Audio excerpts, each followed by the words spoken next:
Live from the Business RadioX studio inside Renaissance Bank, the bank that specializes in understanding you. It's time for North Fulton Business Radio.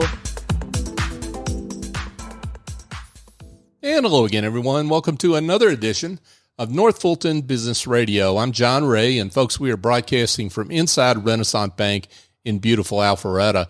And if you're looking for a bank that's big enough to handle pretty much any need you can throw at them, but small enough to do it in a personal way, and you're looking for a bank that's ranked in the top 10 surveyed by Forbes, wow, what a combination. Renaissance Bank is your bank. So go to renaissancebank.com and find one of their local offices and get in touch. And I think you'll be glad you did. Renaissance Bank, understanding you, member FDIC. And now I want to welcome Kristin Kelley. Kristen is the Chief Marketing Officer with CareerBuilder. Kristen, welcome. Thank you. Great to be here today. Hey, it's a pleasure to have you. Let's, for those that aren't familiar with CareerBuilder, I think there's probably about 5 or 6. Let's tell them, because CareerBuilder is a well-known brand and you've done great work, but let's familiarize everyone with CareerBuilder and what you're up to. Absolutely. So CareerBuilder is a leading recruiting marketplace with a mission really to connect millions of job seekers to millions of jobs every year. At the core, that is what we do. And how old are you? How old's the company now? I mean, you've been around quite a while now. Yep, we just celebrated our 25th year. That's awesome. That's awesome. Yeah. Congratulations. That's quite a milestone. Yeah.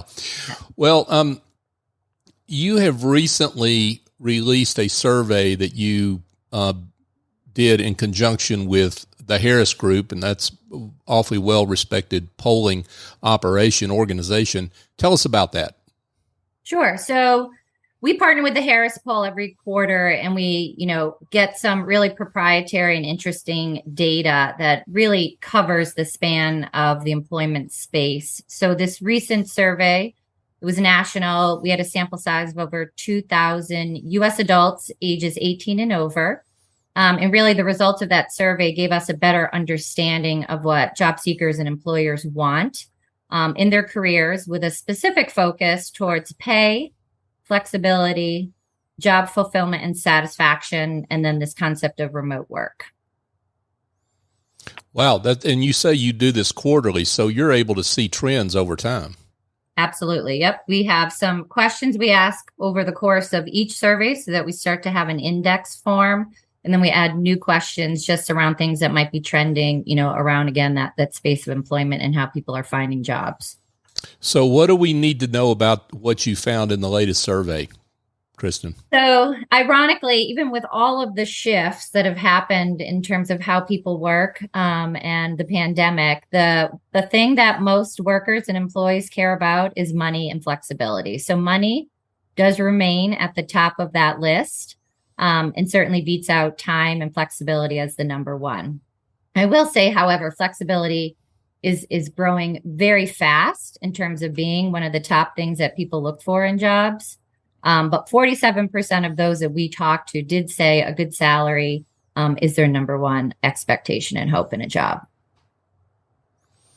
That's not totally surprising, I guess. But and I would think that it's always been number one, right? I mean, so that's not totally surprising, but there's some other things that I think you've come across in that survey where the trends are changing. Right? One of the big ones that I found a little surprising is that a little under 50%, so 46% of those surveyed said they expected an annual increase of at least 5%. So that was a pretty high number.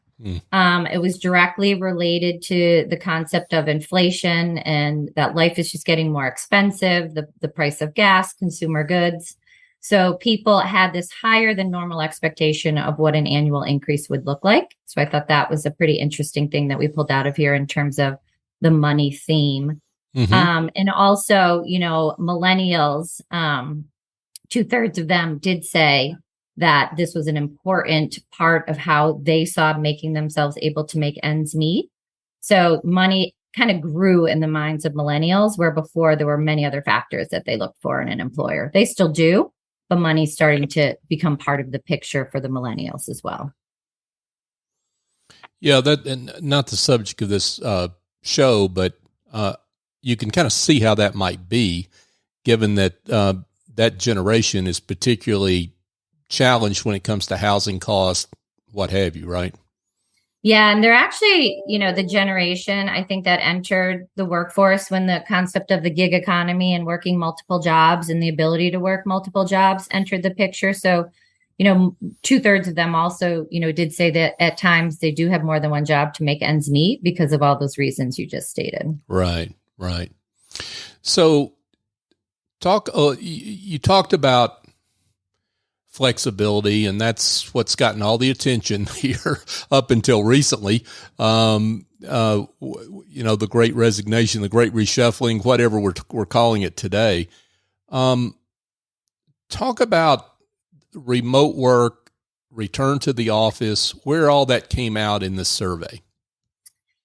So very interesting topic. And I think it's one that's very top of mind for companies and employers. I think the most interesting thing that came out in that survey is there's not even a desire for flexibility. There's an expectation for it. And we find that most people surveyed, well above 2/3, felt really positive about the opportunity to have remote work. And we know at CareerBuilder, actually, if you put the word remote or even hybrid in your job titles, you would get around 7 times more applies than if you don't have it. And if you look at our career site, as well as many other career sites, there's actually a search option now around remote work. So it is 100% what people are looking for. And it's not, again, just desirable, but a necessity, I think. The other kind of surprising thing that came out of our study to support this was that, the way people want and expect perks and benefits have changed. So the concept of a 4-day work week is top of mind for many folks. So it is a top of mind ask of employees and many employers. Not everybody can offer a 4-day work week, but those that can, it would make them highly competitive in terms of gaining talent. And those that can, I think it's just important to know that is a perk that people are really looking at. And I think it's a lot of the headlines that we're seeing out there as well. A couple other sentiments in terms of exact statistics around your question. 2 out of 3 people would like to work remotely at least 3 days a week. So I do think there is a growing trend of having, people coming back to the office. We're seeing a lot of those headlines as well, but at least 3 days a week having flexibility is important to employee. 28% said they'd like to work remotely full time and feel that they're more productive doing so. And they actually work longer hours because they're not spending time commuting and things like that. And more than, 51% of millennials say they would quit if they weren't offered a remote option. So that's a pretty big stat too. That's a pretty big stat. I guess at the same time, what I'm hearing, and you correct me if I'm wrong, please, but what I'm hearing is that there's it's not a black or white view on this, that millennials and that whole generation there are looking for options, not just remote only. Correct. I think where people will settle will be more in a hybrid situation than fully remote. And I think, that kind of stat of 3 days a week supports that. I think people are willing to be flexible, but having no flexibility really, I think would be a barrier to recruiting overall. Do you think that just following up on that the no flexibility policy is a signal that generation is taking as, hey, that's not a management type, the philosophy of a management team I want to work for? I mean, that's really a signpost, if you will, that, hey, I don't want to work for management that's that inflexible. Yeah, I think that generation, certainly diversity of thought is important, and it's kind of falls in that category, a little bit of flexibility, freedom, controlling their own day. I mean, we've known from studies for a long time, millennials view corporate America very differently. When I was growing up in the corporate America world, you aspired to get a cube and then a bigger cubicle and then an office and then a corner office. I mean, those concepts have changed. How organizations create workspaces has changed. There's a lot of hoteling situations now, which definitely supports this concept of flexibility where people come in and don't have assigned seating. Many offices now are very, like, I would say, soft aesthetically, where they have lounge areas and phone booths. So people are constructing their workspaces to also afford flexibility for people. And I think that's hugely attractive to this millennial workforce. Sure. Let's talk a little bit about job skills and I guess where job seekers view job skills and being able to enhance their abilities. Yeah, I mean, one of the things that our study definitely showed is that people want employers who are investing in them. So skills training, wellness and care type programming is huge right now. I think there was a lot of stress and strain on employees over the course of the pandemic, and many of those mental health programming is important to folks for sure.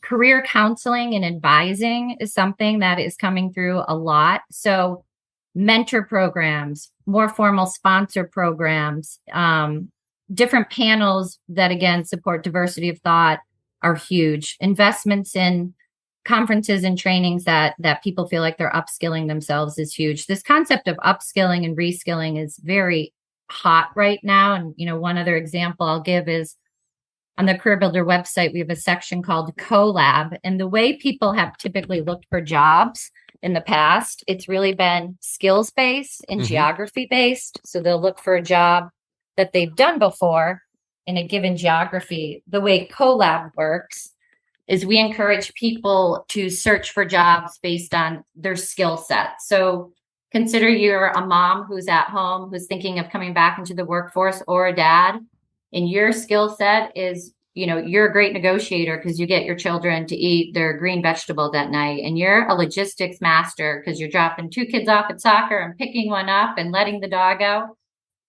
You're a good logistics person. So when you go to the CoLab section of CareerBuilder, you type in negotiation skills, organizational skills. I'm a great communicator. And what the concept does is it spits back jobs that maybe this individual never thought that they were good for, but they absolutely can do it because their skill set matches. So I am very passionate about the concept of upskilling and reskilling and training because, with the supply and demand of candidates, in the workforce today, people have to start broadening how they approach what they can do, but employers really have to start thinking differently in terms of some of the muscle memory that don't allow people to apply to jobs they'd be very, very good at.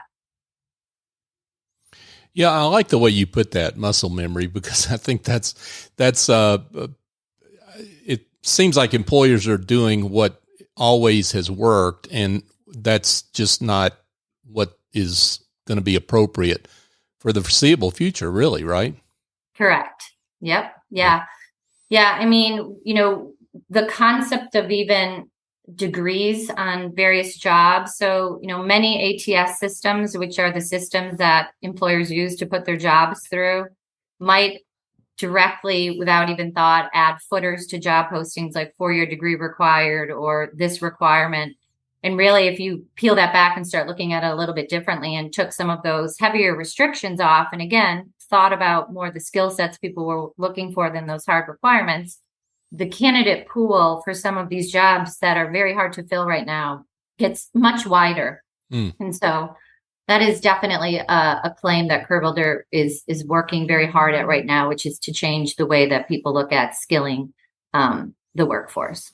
And what you're really doing at CareerBuilder by working with companies on this is really giving them a competitive advantage, the ones that follow your lead, your advice on how to handle this, right?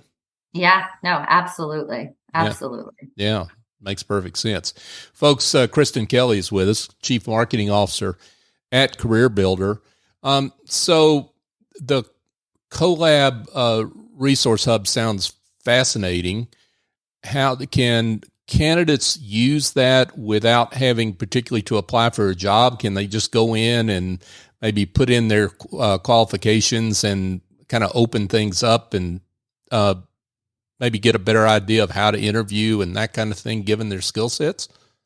100%. So if you just go to CareerBuilder.com in the main navigation, there is a collab link, and people can go there and put all different skill sets in, see what types of jobs are out there. We have a lot of blogs that support the concept of shifting jobs. And actually, the great partnership that we have is one with the Black Information Network, where we are really encouraging Black Americans who are unrepresented, at some points and in some jobs out in the market, and be their destination of choice to find jobs. And one of the features and benefits of that section, and collab is the big piece of it, because we want folks to, again, start searching differently, is we'll also offer free career counseling. So anybody who wants to do some of not only just playing around, finding a job that fits for them, but then wants to have a conversation with someone who can help them position themselves for it, we'll give them a 30-minute free session with a live career counselor to have that conversation, which I think is really helpful for folks who are either reentering the workforce, thinking of a job shift, or hopping jobs. And yeah, I think it's a great feature of the site. Yeah, and we didn't touch on this earlier when we were talking about the survey results, but that was one of the things that I think came out of it, if I remember right, that having access to career counseling, skills building, was really important for candidates. It sounds like that's what you're doing. Yeah, absolutely. Absolutely. Yeah. Terrific. So so in terms of just, again, the survey results in general, let's start with candidates first. What should candidates, I know this survey, the results are really meant for employers to see what's going on out there, from a big picture point of view, but what should candidates know about what's going on in the market, when it comes to their fellow job seekers? What should they know? I think candidates should know that we are in an unprecedented market and their skill sets are needed. So unlike before, where folks probably felt boxed in, we're encouraging people to truly get out of their comfort zone. And again, stretch the jobs they think they can look for, because they are in the driver's seat today. Their candidates hold much more power to negotiate and influence their careers than in the past. And that is across the board.